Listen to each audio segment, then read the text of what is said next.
Guys, I am here at an elite Nazi training camp, or Ordensburg Vogelsang, in North-Rhine Westphalia in Germany, just outside of Schleiden. And this was used as a site to train the Nazi youth, the highly elites. So it was basically like a military academy. It was used between 1936 and 1939 to train Nazi cadets just before World War II. And so we're gonna give you guys a tour of it today. This is an absolutely beautiful view, but keep in mind this video is for educational purposes only. I do not support anything that happened here during the years that I'm talking about, but it's just a very sacred place and some place that we need to have respect for. But wow, just look at this place. It was designed strategically to look like a place of power. It was modeled after medieval architecture of castles. This is literally called a Nazi castle, is what that's called right there. So in 1933, Hitler gave his famous speech outside of Berlin talking about how his youth needed to be educated to continue on with Nazism throughout the existence of the Third Reich, because the Third Reich was originally intended to last a long time for Hitler. And so he wanted to set up these, basically these universities, these academies all around Germany to train and educate the youth. They talked a lot about the Aryan race here, talking about how they were superior to everything else. They would train the military, and a lot of people that went to school here ended up serving in government in some of the places that the Nazis had taken over during World War II. And so there were three camps put in, three Ordensburgs. This is the one in Vogelsang. There was also two more across the country, and there was one that was supposed to be in Eastern Prussia, but that one never came to be. Three were put in total, and this one, Vogelsang here, is the largest of all of the three and the most famous. So a lot happened here. It was first put in 1936, and it was used until 1939 when the war broke out. Because what happened was, a lot of people, when Hitler started the war, he invaded Poland in 1939. When the war started, a lot of the guys here that were being trained were put and thrown into combat. So a lot of them went right from here to the war in the front lines. And so after the war was over, toward the end, the 9th Division of the U.S. Army came through and liberated this camp in 1945, February 1945. After that, the Americans gave it over to the British, which the British used this as a training camp until 1950, when they gave it to Belgium.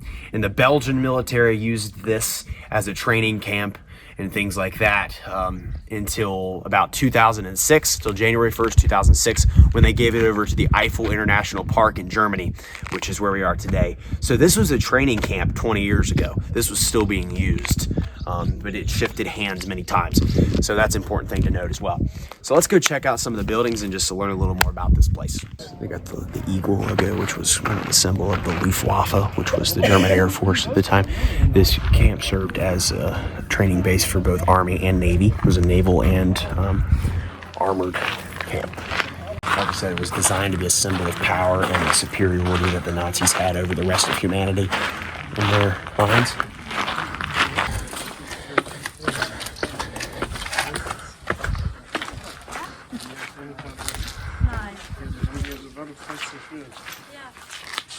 Crazy when you think of what this place was 90 years ago. I mean, they were probably training soldiers marching down these same concrete steps that we're on right now. Don't doubt it. They look that old, so kind of wild. That's a good point. We really need to invest in a drone for these videos. If you guys would like to see that, let us know. I've been thinking about it for a while now.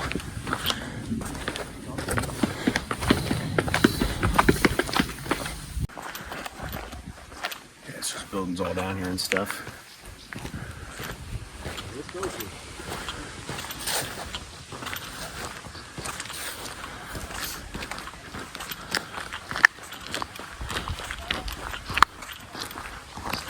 If you're an American watching this, you can basically kind of translate this place as the Nazi version of West Point, kind of is what I envision it as.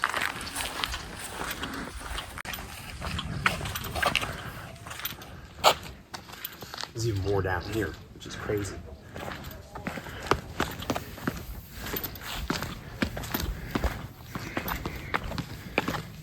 So let me just address the strict criteria of attending here as a student. There's many things that you needed to meet. First of all, you had to be a man, specifically a young man who is very able-bodied and considered perfectly in shape, usually between the ages of 25 and 30 to be here. You had to be fully aligned and complied with the Nazi ideology and be affiliated with the Nazi party. You also had to be an SS or SA officer already.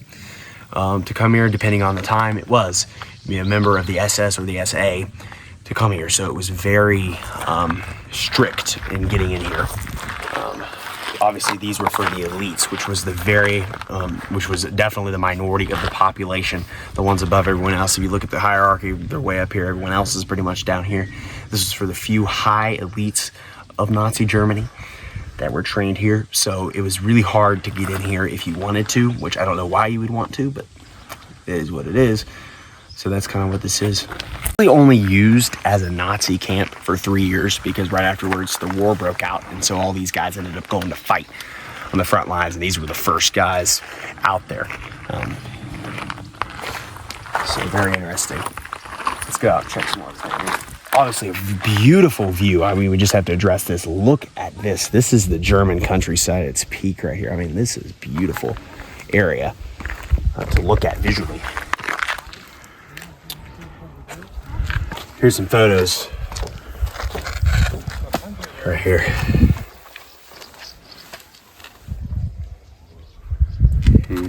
Should read that timeline there.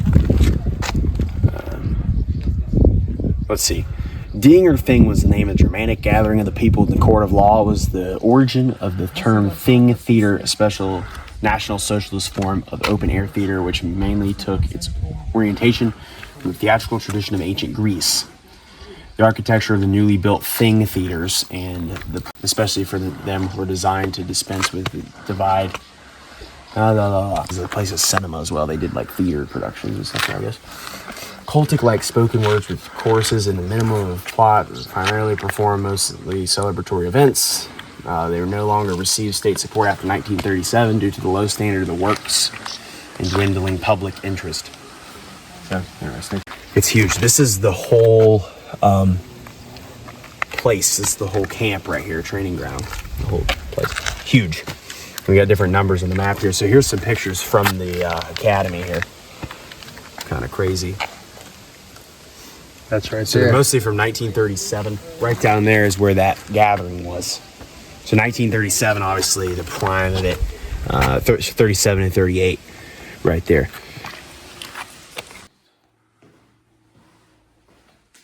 The museum right now. This is like a medical kind of museum for stuff. There's a little timeline of events right here. I can't read any of it. I don't speak German, unfortunately, but if you guys want to check that out. Henry do not.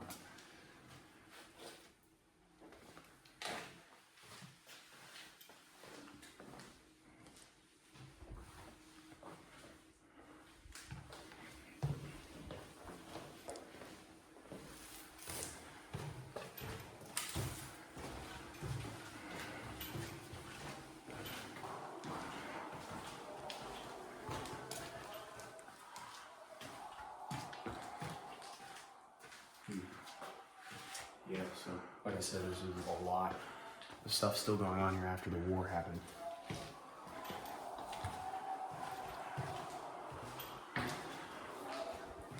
Different places here. National Red Cross. 1863 was the origin of it, actually, so it existed far before even the empire.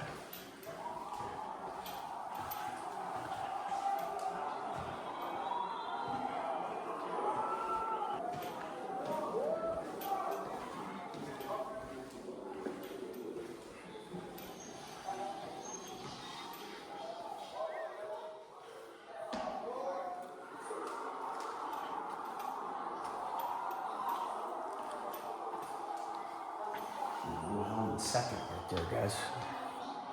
Last German Kaiser.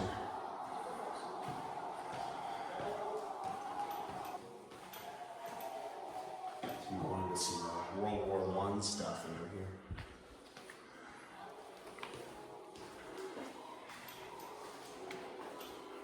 We'll have the First World War II. This is World War II era. It's World War I era back there.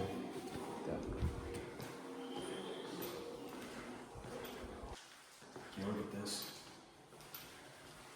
This is used for training and things like that.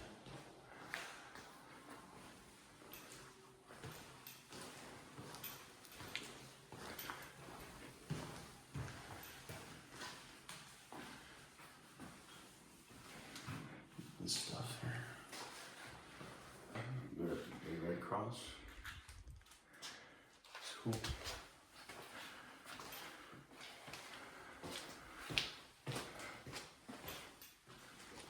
Check out the other one. Yeah. That's where this room I thought was pretty cool. We got this wrecked town. I don't know if it was a storm or the Red Cross helped with or a bombing, what, but crazy. Trucks.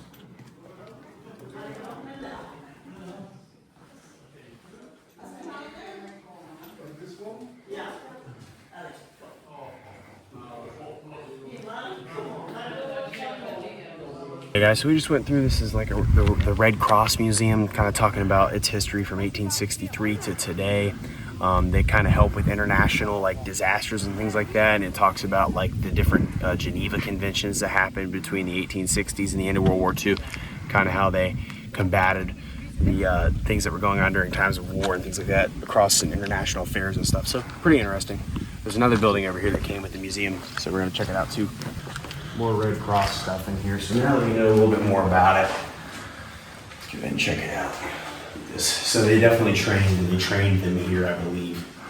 And Dave, the cameraman, pointed out they probably did water rescue simulations over there in the lakes and rivers and stuff. Which is pretty cool.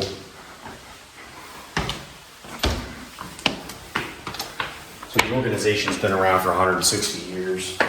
They aided in post-war Europe and during war and both world wars, World War I and II. Here's some cool helmets. That's the World War I German helmet from that the officers would wear with the spike on top. And these are all that time. It's really cool. This is the World War II era Luftschutz. It's a Luft Air Force helmet. This is an eagle one. So through 1859.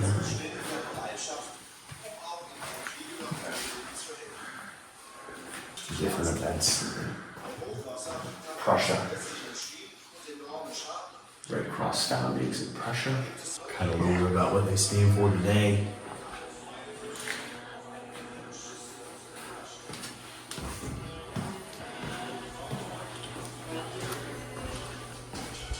Old wheelchair right here.